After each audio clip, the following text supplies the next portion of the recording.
Қостанай облысының Амангелді ауданында қызғалдақтар фестивалі өтті. Елдің солтүстігіндегі бұл аумақ әсем көркімен дараланатын дала гүлінің нағыз отаны іспетті. Қонақтар қыр төсіне сән берген қызғалдақтарды тамашалап, ұлттық өнер мен салт дәстүрімізге қанықты.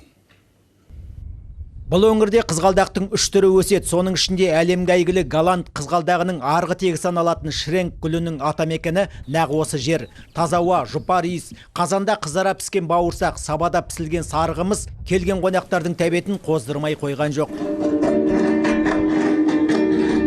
500 домбырашыдан құралған оркестрдің орындауындағы күйлер, сәйгүліктер жарысы, палуандар күресі жиналған жұртты ерекше көңіл күйге бөледі. Темір ағаштан түйін түйіп, қайыстан өрім өрген шеберлердің бұйымдары да көз қызықтырады. Менің өріп атқан қамшым бұл 6 өрім. Негізгі қазір менің өзімнің жасап жүрген қамшыларым осы тобылғы сапты қамшылар.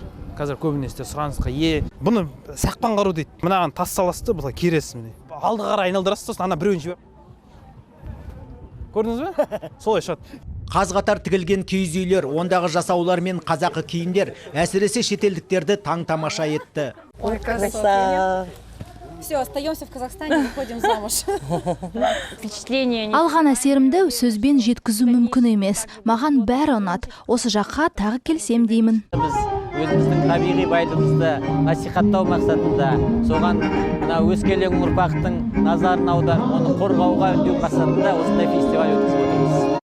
Қостанай облысында қызғалдақтар фестивалі дәстүрлі шараға айналмақ. Мағауия Қалиев, Сергей Трахтенберг, қорытынды жаңалықтар, Қостанай облысы.